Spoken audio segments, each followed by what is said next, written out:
भारत पाकिस्तान तनाव के बीच आज होगी मॉक ड्रिल। गृह मंत्रालय की तरफ से जारी किया गया सर्कुलर। केंद्रीय गृह मंत्रालय ने सभी राज्यों को मॉक ड्रिल करने को कहा। देश भर के 244 जिलों में मॉक ड्रिल का किया जाएगा आयोजन। इसका मकसद नागरिकों को युद्ध जैसी आपात स्थिति, विशेष रूप से हवाई हमले या अन्य हमलों से निपटने के लिए तैयार करना।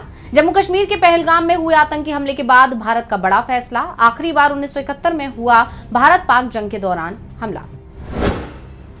पहलगाम आतंकी हमले के बाद भारत और पाकिस्तान के बढ़ते तनाव के बीच वायुसेना का बड़ा ऐलान। भारत पाक सीमा के दक्षिण भाग पर बड़े पैमाने पर हवाई हमले का अभ्यास करेगी भारतीय वायुसेना।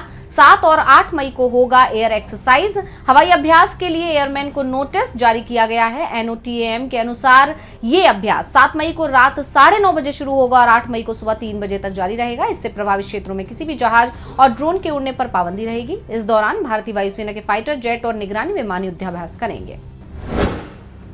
पंजाब में किसान करेंगे रेल रोको आंदोलन। किसान नेता सरवण सिंह पंधेर का आरोप, सरकार द्वारा किसानों को जमीन का सही मुआवजा नहीं दिया जा रहा। किसान कर रहे उचित मुआवजे की मांग। पंजाब के अमृतसर जिले में देवीदासपुरा रेलवे स्टेशन पर किया जाएगा रेल रोको आंदोलन। किसानों के आंदोलन से रेल ट्रैफिक पर दिखेगा असर। पंधेर ने सभी किसानों को प्रदर्शन में शामिल होने की अपील की। 8 मई को और भी कई जगहों पर किया जाएगा आंदोलन। इसरो विजिट पर जाएंगी मऊ की 3 बेटियां। नीलम, नेहा और जीनत का इसरो भ्रमण के लिए हुआ चयन। इसरो के अहमदाबाद सेंटर SAC शैक्षिक भ्रमण के लिए किया गया चयन। तीनों बच्चियों को विद्यालय में किया गया सम्मानित। विद्यालय के आचार्य ने बच्चियों को प्रदान किया किट। अहमदाबाद में 2 दिन का होगा शैक्षिक भ्रमण। All India Muslim personal law board का कार्यक्रम। वक्फ कानून के विरोध में दिल्ली के रामलीला मैदान में किया जाएगा कार्यक्रम। वक्फ कानून को लेकर AIMPLB ने जताई आपत्तियां। इससे पहले 22 अप्रैल को दिल्ली में हुआ था प्रदर्शन। देश में लागू नए वक्फ कानून पर हंगामा जारी। मुस्लिम समाज इस कानून के खिलाफ। AIMPLB ने नए वक्फ कानून को बताया असंवैधानिक। ईडी की शक्तियों पर सुप्रीम कोर्ट में सुनवाई। PMLA कानून के प्रावधानों की होगी समीक्षा। दोपहर 2 बजे होगी मामले की सुनवाई। कोर्ट देखेगा कि लोगों के अधिकार सुरक्षित हैं या नहीं। सुप्रीम कोर्ट ने PMLA के तहत ईडी को दिए पावर पर पुनर्विचार करने के लिए नई बेंच का किया गठन। जस्टिस सूर्यकांत, जस्टिस उज्जवल भुइयां और जस्टिस NK सिंह की 3 जजों की बेंच करेगी इस मामले की सुनवाई। ईडी की कार्रवाई पर विपक्ष ने उठाए सवाल। संसद सुरक्षा उल्लंघन मामले में अहम सुनवाई आज। आरोपियों की जमानत याचिकाओं पर दिल्ली हाईकोर्ट करेगा सुनवाई। पिछले सप्ताह सुनवाई के दौरान कोर्ट ने UAPA के तहत लगाए गए आरोपों पर उठाया था सवाल। 2001 संसद हमले की वर्षगांठ पर घटी थी ये घटना। लोकसभा में शून्यकाल के दौरान सागर शर्मा और मनोरंजन D ने सार्वजनिक दीर्घा से छलांग लगाकर लोकसभा कक्ष में किया प्रवेश और पीले रंग की गैस छोड़ते हुए की थी नारेबाजी।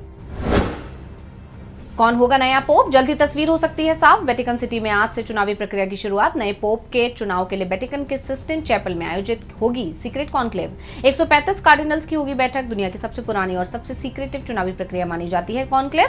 काला और सफेद धुआं तय करता है परिणाम। 21 अप्रैल को 88 साल की उम्र में पोप फ्रांसिस का हुआ था निधन। 12 साल तक पोप के पद पर रहे काबिज। IPL 2025 का 57वां मुकाबला आज। कोलकाता नाइट राइडर्स और चेन्नई सुपर किंग्स होंगे आमने सामने। कोलकाता के होम ग्राउंड ईडन गार्डन्स में खेला जाएगा मुकाबला। 7 बजे टॉस और 7:30 बजे से शुरू होगा मैच। प्लेऑफ में दावेदारी मजबूत करने के लिए KKR के लिए जीत जरूरी और भी दिलचस्प हो गई है प्लेऑफ की रेस। IPL के 18वें सीजन से अब तक CSK समेत 3 टीमें एलिमिनेट। कुल 7 टीमें प्लेऑफ की रेस में शामिल। भीषण गर्मी से लोगों को राहत रहेगी बरकरार। दिल्ली NCR में हल्की बारिश और गरज के साथ बौछारें पड़ने की संभावना। तापमान में मामूली गिरावट की उम्मीद। उत्तर प्रदेश, राजस्थान, गुजरात में भी बारिश की संभावना। उत्तराखंड में भारी बारिश और बर्फबारी का अलर्ट। महाराष्ट्र के कई जिलों में मौसम विभाग ने जारी किया येलो अलर्ट। मौसम विभाग के मुताबिक आज सौराष्ट्र, कच्छ में हो सकती है भारी बारिश। आंध्र प्रदेश के कुछ हिस्सों में हो सकती है बारिश।